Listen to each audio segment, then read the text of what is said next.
Triangles, okay. Basically, right angle triangles, it's talking about triangles that have a 90-degree angle in them, okay. The one thing to keep in mind that the triangles, the sum of the angles in a triangle equals 180, okay. And there's 6 pieces of information in a triangle. There are 3 angles and there's 3 sides. Now, the way they usually work triangles is they use the capital letters to represent the angle and the small case letters to represent the side. That's true until we get to, actually I'm going to change the Pythagorean theorem. Okay? That way we're consistent with the drawing. So there's 6 pieces of info in a triangle, 3 angles and 3 sides. Now, one way you should think about this is the angle opposite the side controls the size of the angle. Okay. Now, if you think about angle A, now angle A controls side A, angle C controls side C, and angle B controls side B. Okay. The way this works is, I'm just going to show it to you. Now, just to understand what the relationship between a side of a triangle and the angle is, consider this. Okay, I got myself some drumsticks here. Now, think of this as a triangle. Well, it is a triangle.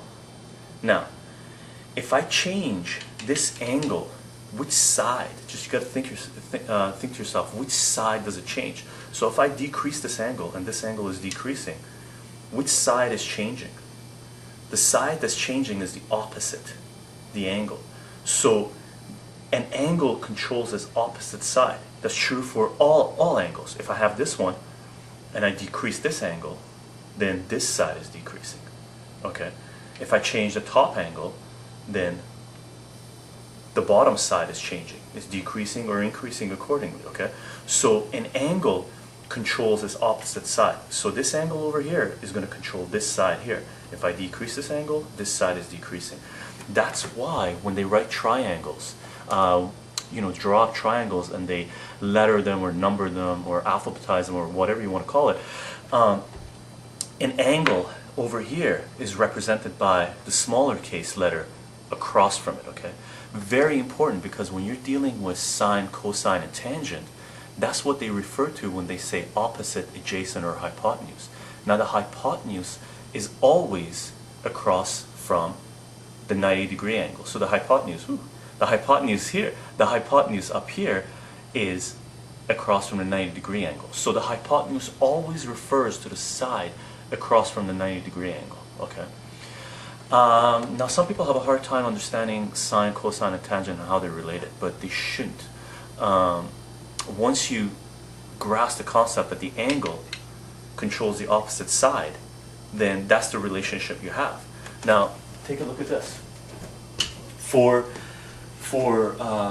trig functions, you have sine theta is equal to opposite over hypotenuse, cos theta is equal to adjacent over hypotenuse, and tan theta is equal to opposite over adjacent. Now, theta is just a Greek alphabet. Now, math is a very powerful language. It spans everything. Everything is based on math. So the alphabet, A, B, C, D, E, F, G, all the way to Z, is not enough for us to, there are not enough symbols for us to deal with mathematics. So what math has done is reached out into different languages and used symbols from them. So theta, beta, gamma, all those symbols you see that are they're not the alphabet, they're not the English alphabet, they're actually taken from different languages. So they're the alphabet from different languages. That's specifically from the Greek language, okay? So don't let theta or different symbols throw you off. When they put different symbols for sine, cosine, and tangent, all they're using is just a different alphabet. It could be just saying sine A, cos B, tan A. Doesn't make a difference. So don't let the alphabet throw you off, or the symbols that they're using.